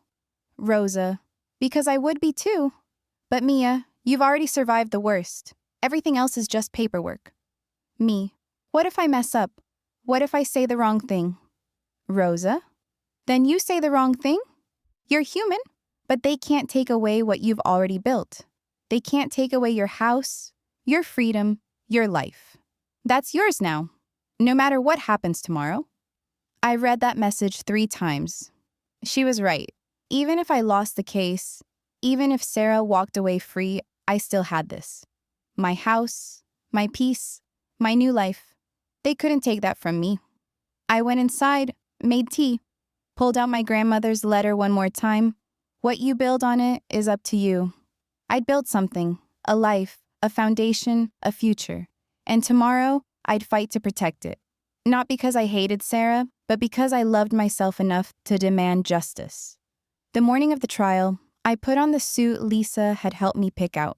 Navy blue, professional, strong. I looked at myself in the mirror. I looked different than I had 2 months ago. My hair had grown back over the surgery scar. My face had color again. My eyes were clearer. I looked like someone who'd survived. Because I had. Rosa met me at the courthouse. So did Julia. They'd both taken the day off work. You didn't have to come, I said, hugging them both. Yes, we did, Julia said firmly. You're not doing this alone, Rosa added. We walked into the courthouse together. Sarah was already there, with her lawyer, a slick-looking man in an expensive suit. She saw me and her face hardened. I didn't look away. I met her eyes, and I saw it, for just a second. Fear. She was scared. Good, I thought. She should be. Rachel appeared at my side. Ready? Ready. We went into the courtroom. It was smaller than I expected. More intimate, more real. The judge entered. We all stood. And it began. Rachel presented her case first. Clear. Precise. Devastating. The forged documents, the handwriting analysis, the email trail showing Sarah knew I was reachable. Patricia Morales testified. Professional, unshakable. Then it was Sarah's lawyer's turn. He painted a picture of a grieving sister, trying to help her mentally unstable younger sibling. Ms. Chen had just undergone brain surgery, he said. She was in no state to handle complex estate matters.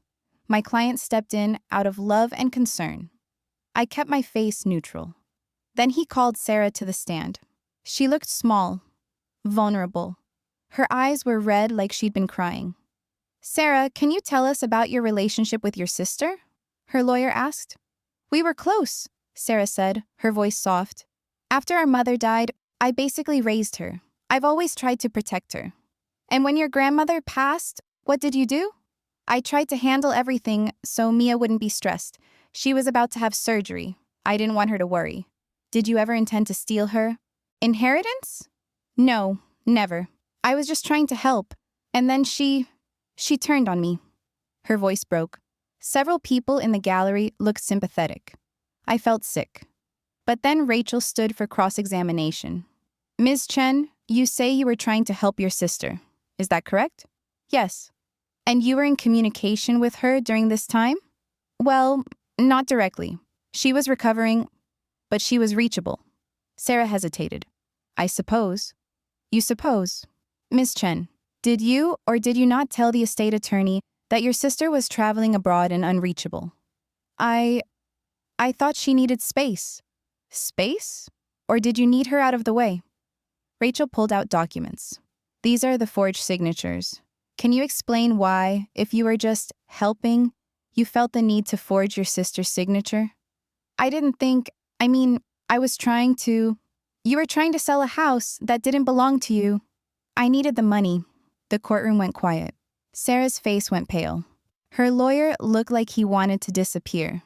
You needed the money, Rachel repeated. So this wasn't about helping your sister. This was about helping yourself. That's not what I meant. No further questions. Sarah's lawyer tried to recover during redirect, but the damage was done.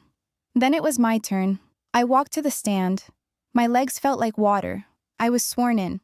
Sat down. Sarah's lawyer approached. Ms. Chen, you underwent brain surgery in September, correct? Yes. A serious surgery? Yes. And you were prescribed medications afterward? Pain medications? Yes. Medications that can affect judgment and cognition? I saw where he was going. I was prescribed pain medication for 2 weeks. I was fully coherent. Were you under psychological stress during this time? Yes, because no one from my family came to the hospital. Including your sister, who you now claim was trying to harm you? She wasn't trying to harm me. She was trying to steal from me. Isn't it possible, Ms. Chen, that in your compromised state, you misunderstood your sister's intentions? No. You're certain? I'm certain. She forged my signature. That's not a misunderstanding. That's fraud. He tried a few more angles, but I stayed calm, answered factually, just like Rachel had taught me. When I stepped down, Rachel gave me a small nod. I'd done it. Closing arguments were brief. Rachel laid out the facts, the evidence, the clear intent. Sarah's lawyer tried to appeal to emotion, family, forgiveness, misunderstanding. But I could see the judge's face. He wasn't buying it. I'll have a decision by end of day, the judge said. And then we waited. We went to a diner across the street. Rosa, Julia, Rachel, and me. I couldn't eat, just pushed food around my plate. You did great, Rachel said. Really great. What do you think will happen? Honestly, I think we win. Her admission that she needed the money was the nail in the coffin. At 4 p.m., Rachel's phone rang. Judge has a verdict. Let's go. We walked back to the courthouse. My heart was pounding so hard I could feel it in my throat. We sat down. Sarah and her lawyer entered. She wouldn't look at me. The judge entered. I've reviewed all evidence and testimony, he said. This is a clear case of estate fraud. Ms. Sarah Chen knowingly and intentionally forged documents with the intent to deprive her sister of her rightful inheritance. I find the defendant guilty on all counts. I heard the words, but they felt distant, unreal, guilty. Sentencing will be scheduled for next month. The defendant is released on her own recognizance pending sentencing. Court is adjourned. The gavel came down, and it was over. Sarah's face crumpled. Her lawyer put a hand on her shoulder. I sat there, frozen. Rosa hugged me. You did it, honey. Julia squeezed my hand. I'm so proud of you. Rachel smiled. Justice served. But I didn't feel triumphant. I felt sad. Because my sister, my own sister, had been found guilty of trying to steal from me. And no matter how much she deserved it, it still hurt. We left the courthouse through a side door to avoid reporters. Sarah was out front, talking to a camera crew. I heard her voice. My sister is vindictive and cruel. She's destroyed our family over money. Rosa steered me away. Don't listen. Don't engage. In the parking lot, I finally broke down. Not from relief, from grief. I know, Rosa said, holding me. I know, honey. She'll never apologize, I sobbed. She'll never admit what she did. Probably not. So what was the point? Rosa pulled back and looked at me. The point is that you stood up for yourself. The point is that you proved you have value. That your grandmother's gift to you matters. That you matter. But she hates me. She hated you before. At least now she has to face consequences. Julia drove me home. Rosa rode with us. When we pulled up to my little house, Helen was on her porch. She waved. Frank was watering his lawn. He gave me a thumbs up. Helen came over. How'd it go? Guilty, I said. On all counts. Good, Helen said firmly. Justice. That night, the three of us, me, Rosa, and Julia, sat on my porch. We didn't talk much, just sat. Julia left around 10. Rosa stayed. You can take the guest room, I said. You sure? I'm sure. I don't want to be alone tonight. She squeezed my hand. Then I'll stay. I woke up the next morning to sunlight streaming through my bedroom window. For a moment, I'd forgotten. Then it all came back. The trial, the verdict, Sarah's face. I got up, made coffee, sat on the porch. Rosa joined me a few minutes later. How you feeling? I don't know. Empty? Relieved? Sad? All of the above is allowed. My phone buzzed. A text from a number I didn't recognize. I hope you're happy. You've destroyed everything, but you'll get what's coming to you. Sarah. I showed Rosa. Forward it to the detective. That's harassment. I will. I stared at the message. Then I blocked the number. And I realized something. She'd keep trying.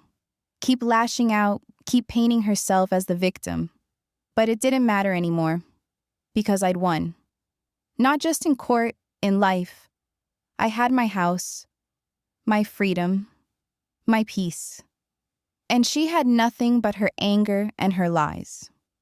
Rosa, I said quietly, I think I'm going to be okay. She smiled.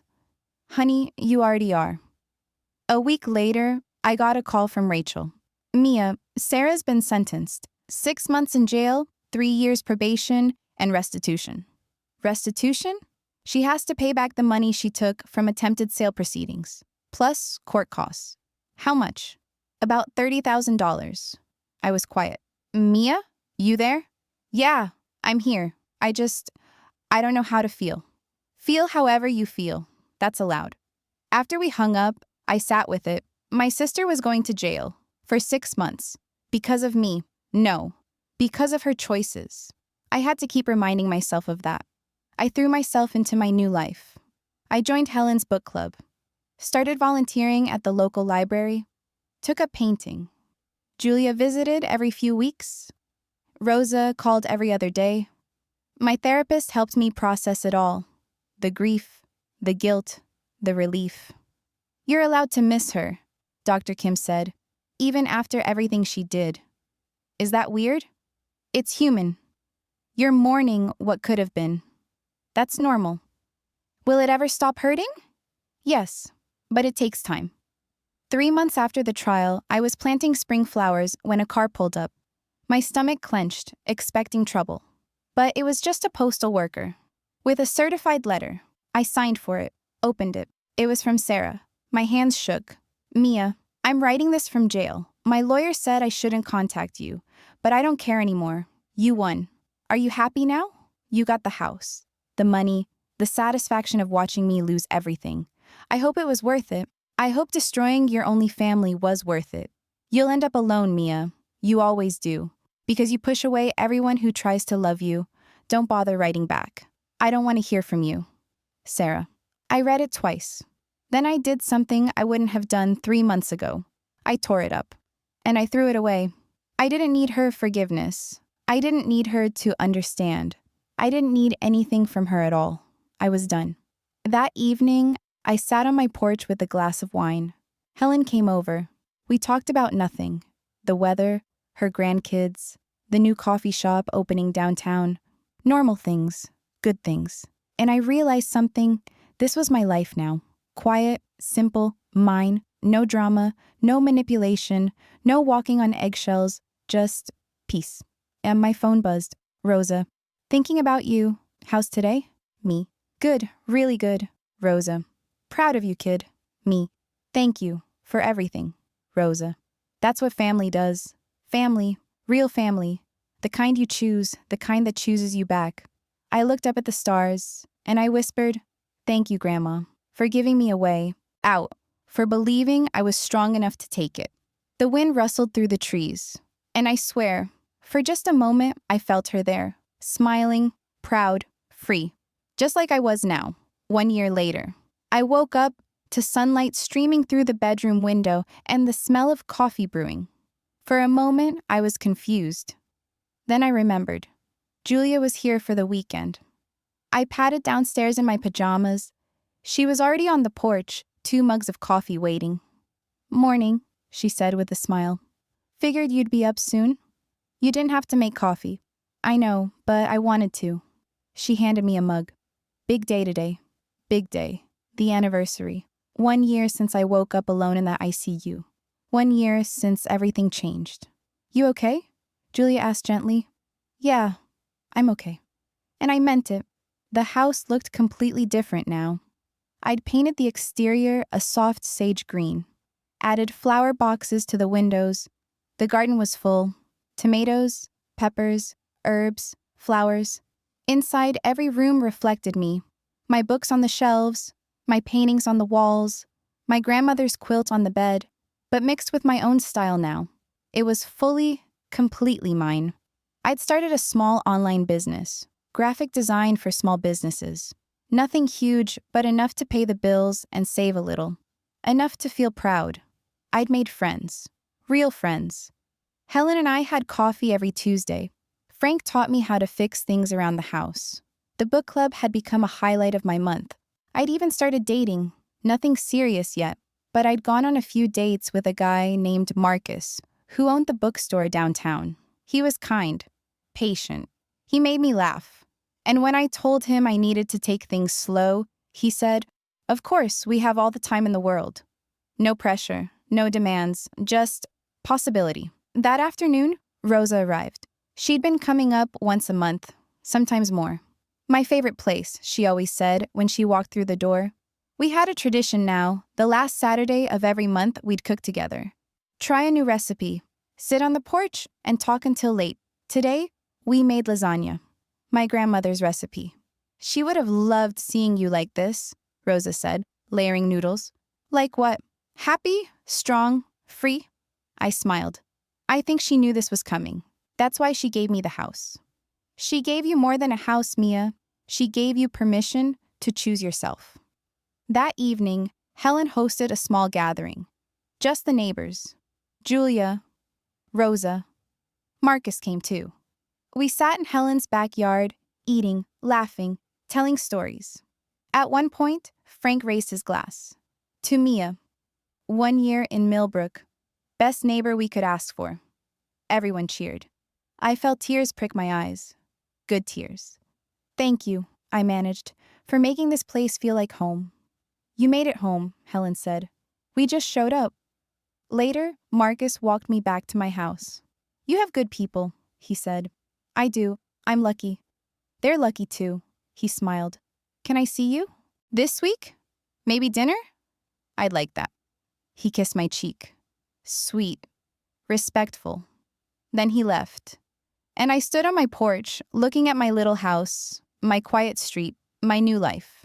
And I felt something I hadn't felt in years. Contentment. That night, I couldn't sleep. Not from anxiety, from restlessness. I got up and made tea, sat at the kitchen table. And I pulled out my journal. I'd been writing in it every week, Dr. Kim's suggestion. I flipped to the first entry. From a year ago. "I don't know who I am without them. Without Daniel.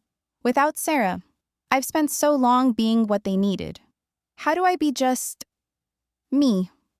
I smiled sadly at those words. Then I turned to a blank page. And I wrote, "Dear past Mia, it's been a year. You made it. I know you were scared. I know you thought you'd end up alone. And you were right. You are alone. But not in the way you feared. You're alone in the way a tree is alone. Rooted. Strong. Growing. You have people now. Real people who chose you not because they had to, but because they wanted to.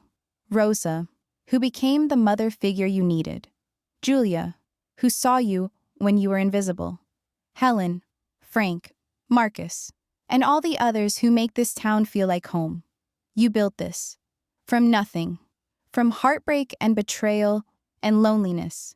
You took what Grandma gave you and you built something beautiful. And yes, it still hurts sometimes. You still think about Sarah, about Daniel, about what could have been if they just loved you the way you deserved. But you're learning that you can't make people love you right. You can only love yourself enough to walk away when they don't. And you did that. You walked away from the hospital bed. From the marriage, from the family that never saw you, you walked away. And you walked toward this. Toward peace. Toward yourself. Toward a life worth living. So, no, you're not scared anymore. You're free. Love. Present Mia, I closed the journal. And I felt something release in my chest. The next morning, Julia left after breakfast. "See you next month?" she asked, hugging me. "Definitely. And you're bringing that guy you've been talking about. I need to meet him." She laughed. Deal. Rosa left after lunch. You sure you're okay alone? She asked. I'm sure. I like being alone now. It's different. Good different? The best different. After they left, I cleaned up. Then I went to the garden. I'd planted a small tree there last month, a cherry blossom, for my grandmother. I sat next to it and just breathed. The air smelled like grass and flowers. The sun was warm, birds were singing, it was perfect. My phone buzzed, a text from an unknown number. My stomach clenched. But I opened it anyway. Mia, it's Sarah. I'm out. I want to talk. I stared at the message. She'd served her 6 months. I knew she'd be released eventually. But I hadn't expected her to reach out. I didn't respond. A few minutes later, another text. I know you probably don't want to hear from me, but I'm in therapy now. Court mandated. And my therapist said I should reach out, make amends. I almost laughed. Make amends. Because her therapist said so. Not because she actually wanted to. I'm not asking for forgiveness. I just want to talk, please. I sat there for a long time. Part of me wanted to ignore it. Block her again. Move on. But another part, a smaller, quieter part, was curious. What would she say? Would she actually apologize? Would she take responsibility? I texted back, I'll think about it. I spent the next week thinking about it. Talked to Dr. Kim about it in therapy. Do you want to talk to her? She asked. I don't know. Part of me does. Part of me doesn't. What would you gain from talking to her? Closure, maybe? Do you need closure from her, or have you already found it? I sat with that question, and I realized something. I didn't need anything from Sarah. Not an apology, not an explanation, not closure. I'd already closed that chapter. But maybe, just maybe, I could give her something. Not forgiveness, not reconciliation, but acknowledgement. Acknowledgement that she existed, that what happened between us was real, that we were sisters once, even if we couldn't be anymore. I texted her back, coffee, public place, 1 hour, that's all I'm offering. She responded immediately, thank you. When? Saturday, 2 p.m., Main Street Cafe in Millbrook. I'll be there. Saturday came. I told Rosa and Julia. They both offered to come with me. No, I said. I need to do this alone. You call us if you need anything, Rosa said firmly. I will. I got to the cafe early, ordered tea, sat outside at a small table. At exactly 2 p.m., Sarah's car pulled up. She looked different, thinner, tired. Her hair was shorter. She wasn't wearing makeup. She looked small. She walked over slowly, like she was afraid I'd run. Hi, she said quietly. Hi. She sat down across from me, ordered coffee from the waitress. We sat in silence for a moment. Then Sarah spoke. Thank you for agreeing to meet me. You have 1 hour. Right.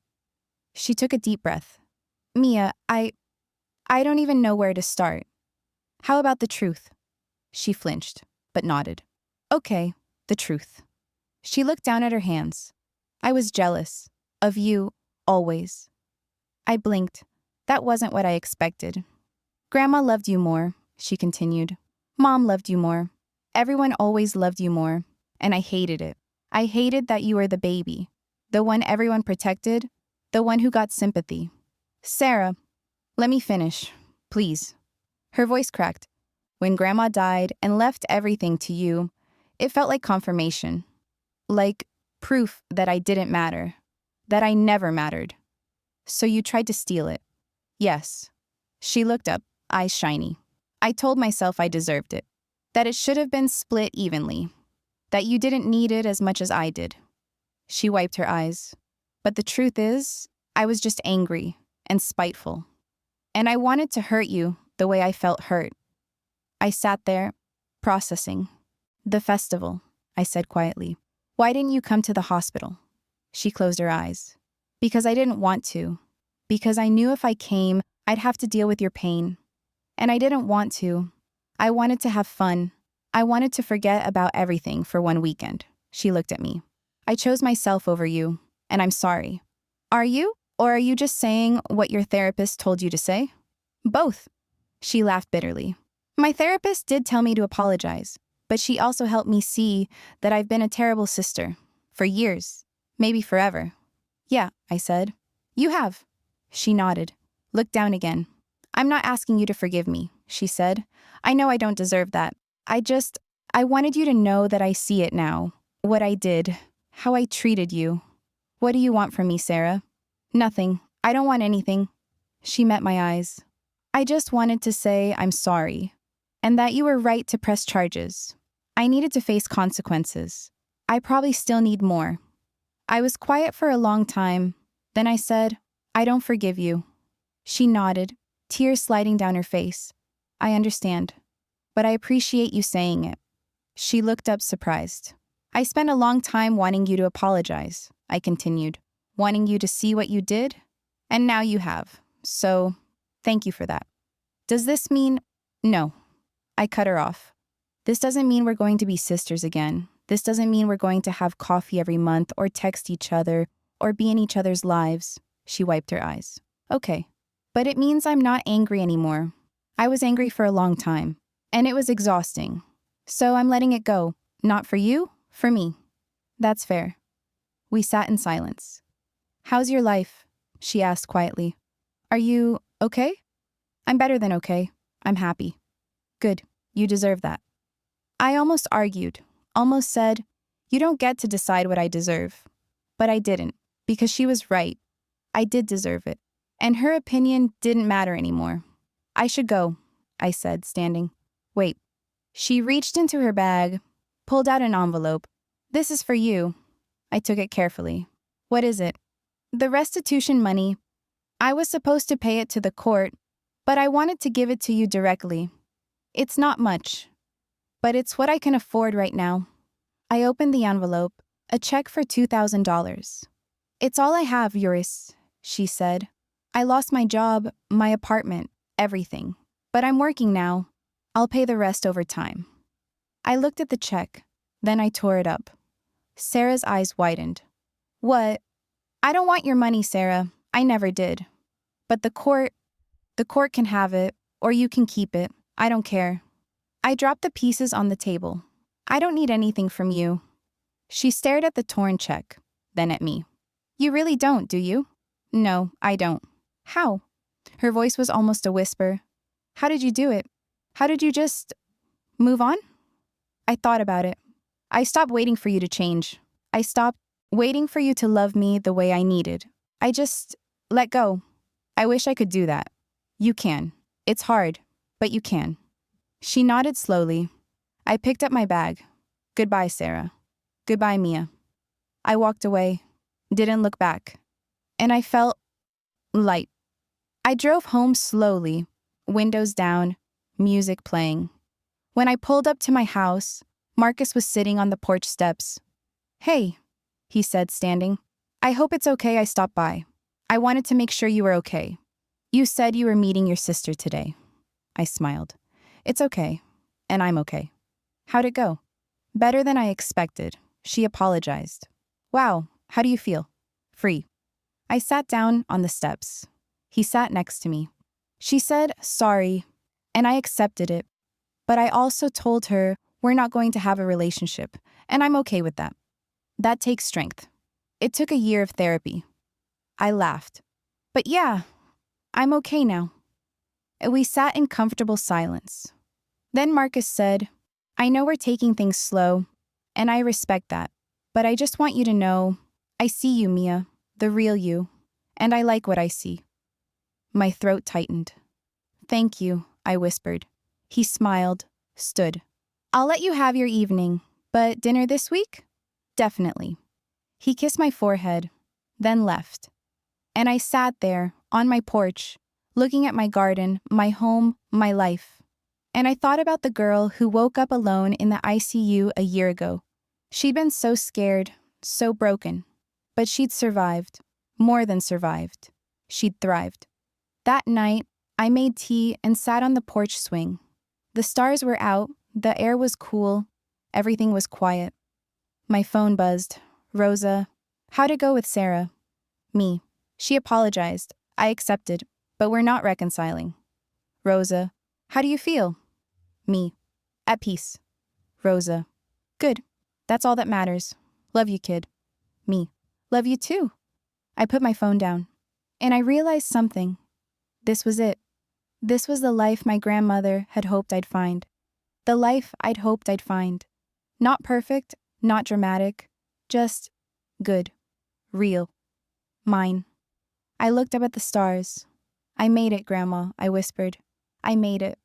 The wind rustled through the cherry blossom tree, and I swear I felt her there, smiling. I sat there for a long time, just being, just breathing, just existing in the peace I'd fought so hard for. And I thought about everything that had brought me here. The surgery, the abandonment, the betrayal, the house, the friends, the choices. All of it had led to this moment, to me, sitting on a porch swing, in a house I owned, in a town I loved, surrounded by people who chose me. Living a life I'd built from scratch. A life where I didn't have to beg for the bare minimum. A life where I didn't have to apologize for existing. A life where I was enough. Not because anyone told me I was, but because I finally believed it. The next morning, I woke up early, made coffee, sat at the kitchen table, and I wrote one final journal entry. Today marks the beginning of year 2. Year 1 was about survival, about learning, to stand on my own, about building a foundation. Year 2 is about living, about growing, about becoming who I was always meant to be. I don't know what this year will bring. Maybe I'll fall in love, maybe I'll travel, maybe I'll just keep planting gardens and drinking coffee with Helen and painting on weekends. But whatever happens, I know one thing for certain. I'm not the girl who says okay anymore. I'm the woman who says no when she needs to, who walks away when something doesn't serve her, who chooses herself, even when it's hard. I'm the woman my grandmother always knew I could be, and I'm finally free. I closed the journal, finished my coffee, and I went outside to water the garden. The sun was rising, the birds were singing, and I was home. Really, truly home. Not just in this house, but in myself. And that was the greatest inheritance of all.